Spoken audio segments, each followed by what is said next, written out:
continues to call a ceasefire in Gaza. Daily protests have been taking place in cities across the world. Over 20,000 people killed by Israel attacks since this October. The Bible says that there is a time for peace. This is a time for war.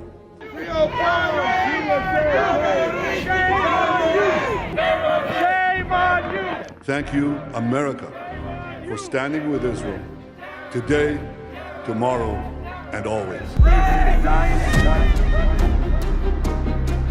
They are the Satan. They don't represent Judaism. You can be a Christian, you can be a Zionist, but you can't be both, because Zionism is a form of racism. Zionism and the idea of a Jewish state will bring violence to the Holy Land. I'm a Christian Zionist. We have a special relationship with the State of Israel. What is going on in Gaza for the last couple of weeks, I don't have the words to it. It's horrendous, it's terrible, it's ridiculous, it's heartbreaking, it's unacceptable. An Israeli campaign in Gaza that can only be described as genocidal at this point. First need to understand what Zionism stands for. Zionism, contrary to the notion, to the understanding of many people, Zionism is the total contrast of Judaism. Even before any crimes to it, even before having this state in Palestine, even before an occupation, even before a genocide, even before anything. Zionism is the political movement that was created over 100 years ago to both further the initial establishment of the State of Israel and to further the ongoing settler colonial project of settling the land of Palestine. The State of Israel is not here for the Jewish people. It's here for a political movement of Zionism. It will do everything they can to support this political movement, this nationalism. It will attack whoever stands in its way, regardless whether they are Palestinians, Muslims, or Jews. In 1900, the major rabbis put together a book, and the book was a warning to Jews about the dangers of Zionism and the dangers that Zionism will bring upon Jewish people. They said Zionism and the idea of a Jewish state will bring violence to the Holy Land.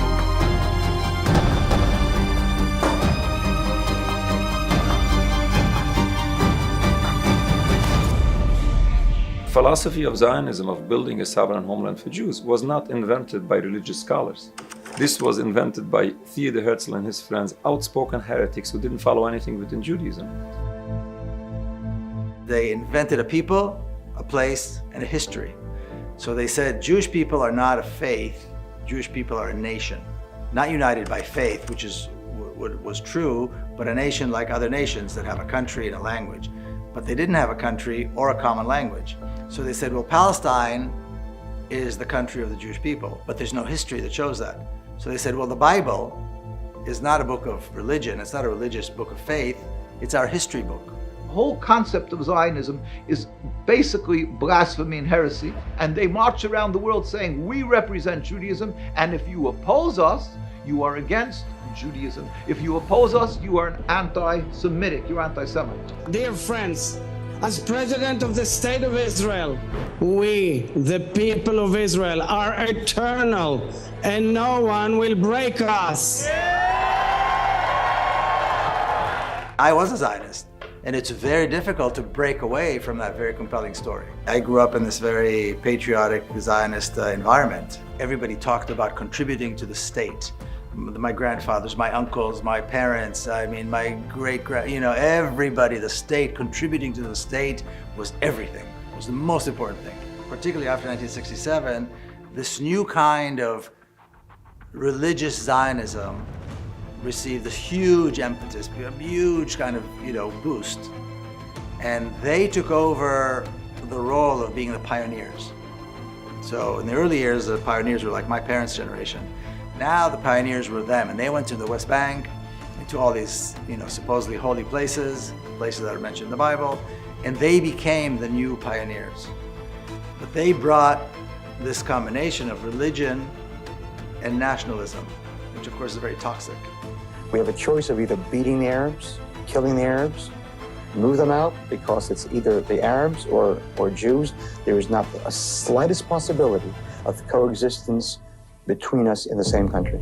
They uprooted their hearts and souls from God, and they're busy pressing the indigenous people, the Palestinian people, God's creation, God's people. They're killing and murdering and maiming. And this is what we have. We have a total turning on its head. It was the same belief behind the Crusades, the belief that the Crusades had God on their side and that God would vindicate them. History is replete with failed prophecies and lots of casualties among those who believe that kind of thinking. Now today, when we see this terrible genocide going on in Gaza, you still find those so-called religious soldiers. זכור את אשר עשה לך עמלק, נצטווינו. אנו זוכרים ואנו נלחמים. In the Old Testament, in the Hebrew Bible, the first group in the Bible that attacked the Jewish community, the people of Israel as they were leaving Egypt, was this group, Amalek. I think I don't view the Palestinians as being the Amalekites or Amalek. The Zionists pretend that the Old Testament is a history book, and so if there's a reference to Amalek in that, it means it's history. And then from time to time they drop the religion, and time to time they bring it back in whenever it's convenient. איך ידעתם לשים את זה פה? אני קורא את זה כציווי לפעולה שכל דור צריך לעשות כדי להבטיח את נצח ישראל. We need to understand this hypocrisy. You have a person that refuses to follow the religion and then uses a religion for something. אנחנו בני האור, הם בני החושך, והאור ינצח את החושך. Israel is frankly an apartheid regime. It's based on a supremacist theology and a political dogma that says that we are the chosen people, we are superior, we're unaccountable to international law, the UN or whoever. והארץ הזו שלנו, וצריך לומר את זה ולדבר על זה, זה ממש לא מיותר. כל הארץ, כולל יהודה ושומרון, ואין occupy territory ואין סיסמאות מעוותות ושקריות שהטמיעו כאקסיומות במשפט הבינלאומי. הארץ שלנו. כל הארץ! כולל עזה! כולל לבנון! כל הארץ המובטחת! As Netanyahu seeks to build support for campaigns like what we're seeing right now in Gaza, you will see that he and other Israeli leaders use multiple justifications depending on the audience that he's talking to. We have no better friends in the world than our Christian friends. And I want to thank each of you for your friendship. I'm a Christian Zionist. For sure, as evangelicals, we have a special relationship with the State of Israel and the Jewish community. As Christians, we follow Jesus, the Prince of Peace. We believe, the Bible says, blessed are the peacemakers. They're the ones that can be called the children of God. If you believe that the Jews are God's chosen people and that God gave them all of the land in the Middle East, you would do something about it. And so you find Christians in America particularly, but also in Europe, funding the return of Jews from Eastern Europe and Russia to Palestine. And we moved the capital of Israel to Jerusalem. That's for the evangelicals. It's amazing with that. The evangelicals are more excited about that than Jewish people. I am here to deliver a singular message. Israel, you are not alone.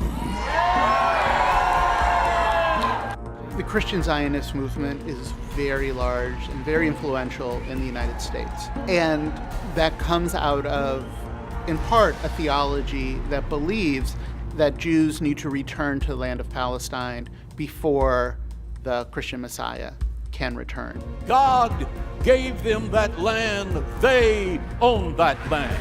But religion is being used by Zionists to further their apartheid regime, in particular galvanizing support from the Christian Zionist lobby, which is probably 10 or 20 times larger than the Jewish Zionist movement. To the security of the state and the people of Israel. We are all Jews. I love Israel. I love Israel. The United States has Israel's back. Our heroes are Jewish heroes. Our values are Jewish values. Our book is their book. And so we have this sort of like seamless theological theological relationship with Judaism into Christianity. But to be a Zionist today in American politics is perfectly acceptable. It's the only form of racism, actually, that is accepted. You know, people always talk about having zero tolerance to racism. But it's okay to be a Zionist. Even the president says he's a Zionist. Biden, like most politicians, has no clue what Zionism means. He says it because Zionism is kind of the motto of Israel at present. He said such ridiculous things as, Israel is the only country in the world where a Jew can be free. You don't have to be a Jew to be a Zionist, and I'm a Zionist. The U.S. and specifically the Biden administration has really taken on the ownership of this Israeli campaign. There's a speech that has been getting attention recently from several decades ago where he said if Israel didn't exist, we would have to create it. Were there not an Israel, the United States of America would have to invent an Israel to protect her interest in the region.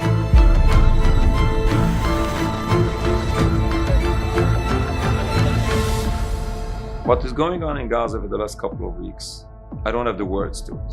It's horrendous, it's terrible, it's ridiculous, it's heartbreaking, it's unacceptable. I was raised learning about the Holocaust.